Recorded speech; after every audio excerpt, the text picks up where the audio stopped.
নাম কি ইমরান মামুন মিরের যেমন নাম বানিয়েছে প্রতিদিন উতালাইতে মোর বাপ এতদিন বাড়ি এলে মোর বাপে এক ভাইয়া প্রতিদিনের ন্যায় সুফ্যাক্টরিতে কাজ শেষে বাড়ি ফিরছিলেন বিশুদ্ধ নারী। বাসার সামনে যেতেই তাকে মুখ চেপে ধরে তুলে ধান খেতে নিয়ে যায় 4 বকাটে যুবক। সেখানে নিয়ে চালানো হয় পাশবিক নির্যাতন। পালাক্রমে প্রত্যেকেই ধর্ষণ করেন তাকে। মোবাইলের আধো আলোতে 3 জনকে চিনতে পারলেও একজনকে চিনতে পারেননি ওই নারী। বলছিলাম বরিশাল সদর উপজেলা রায়পয়সা করাপুর ইউনিয়নের 2 নং ওয়ার্ডের আবুল হোসেন খন্দকারের স্বামী পরিত্যক্তা মেয়ের কথা। গত 13ই মে রাতে ঘটে এই অমানবিক ঘটনা।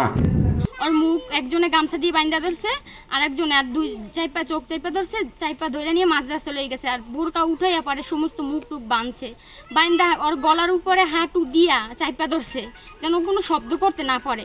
তখন করতে না পারে কারে জানি একটা করছে। তারপরে এরভাবে করে পরে কিভাবে আসছে কি করছে ও নিজেও বলতে পারে না। আমি বড় বোন, আমরা 4 বোন, ও আমার মেজ বোন 2 নাম্বার বোন। তো সু কোম্পানিতে চাকরি করে। তো ওইখান থেকে আসার পথে রাস্তায় 4 জনে নিয়ে ওকে ধর্ষণ করা হয়। ইমরান, মামুন আর মিরাজ, আর একজনও চিনতে পারে নাই।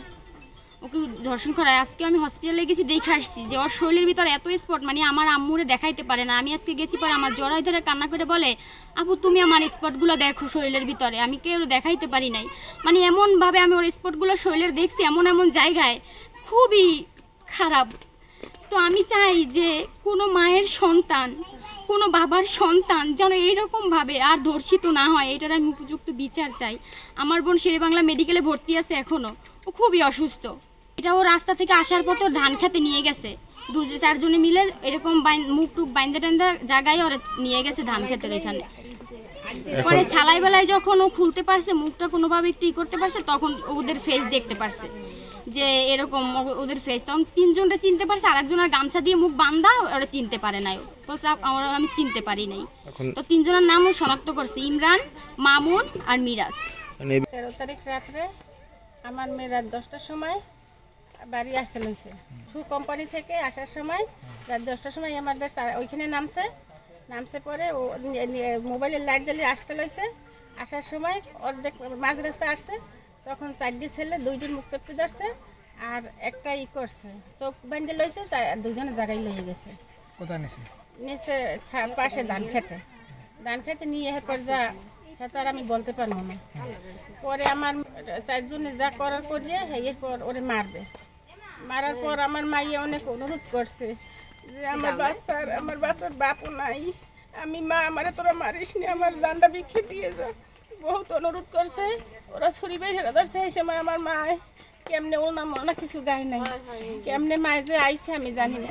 ওইখানে বসে আমার সেজো মেয়ে আর ছোট মেয়ে সামনের খাটে, আর আমি ঘরের খাটে ওই নাতি লইয়া বলে আইয়ে খালি মা কইটা চিক করে মারছে। এই আমার সেজো মেয়ে শুনছে, শোনার পর কয় কি ও মা তুমি দেখতে যাও নির্জনা কি অবস্থায় আইছে। আমি নামে নেই, আমার মাইয়ের কোনো নেই, বুঝে কি সুবাইছে মাইয়ের আমার এই অবস্থা কাদায় কোনোই নেই। এরপর তো আইসি আইয়ে তো ধরছি, ও মামার মারলে, ও মামার খাকবেরের মারিয়ে লাইলে, ও মামার ছড়ি দিয়ে কোভা তুমি ধরো। এই আমি ধরছি। ইমরান, মামুন, ওই মিরাজ আর একটু চেনে নেই আমার মাইয়ে।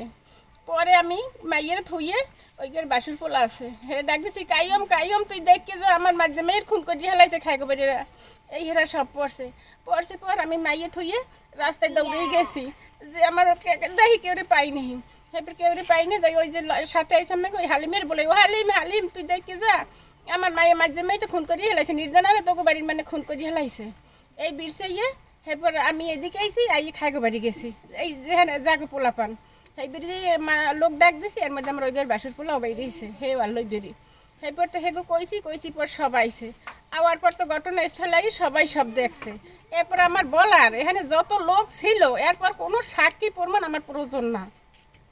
যে দেখছে আমার মনে একটাই কষ্ট যে আমার মেজাতে একটা খারাপ কাম হতে, আমার মেজাতে স্বভাব চরিত্র খারাপ হইতো, তো নিজেও মনের বুঝ দিতাম। মানে আমাদের ঘটনাস্থল আমি কিছুই জানি না, আমি শোয়া আসলাম তাই হ্যাঁ মেয়ে যে আইসি আমি দেখি না।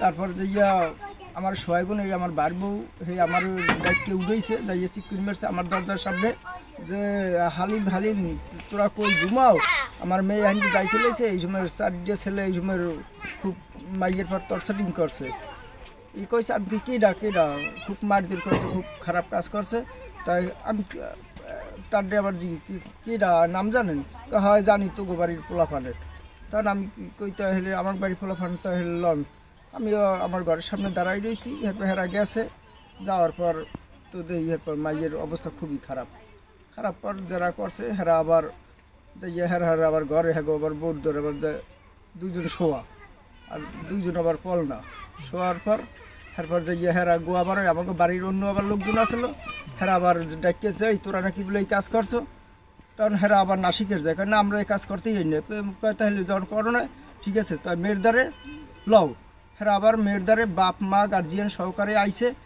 যদি মেয়ে কয় যে না করছো তা করছো আর যদি না করি নে শেষ পরে মেয়ে দেখাই দিয়েছে হয় এরা আমারে ধৈর্য এই অবস্থা আমারে করছে তখন যাইয়া হ্যাগো আর পাড়াপড়শি আর কেউ জাত দেয় নাই পর হ্যাগো 2জন আটকাই রাখছে আটকানোর পর পুলিশ খবর দিয়েছে মেম্বার আসলো যারা আসলে হেরা আবার যাইয়া পুলিশের রাতে ধরাই দিছে নাম কি ইমরান মামুন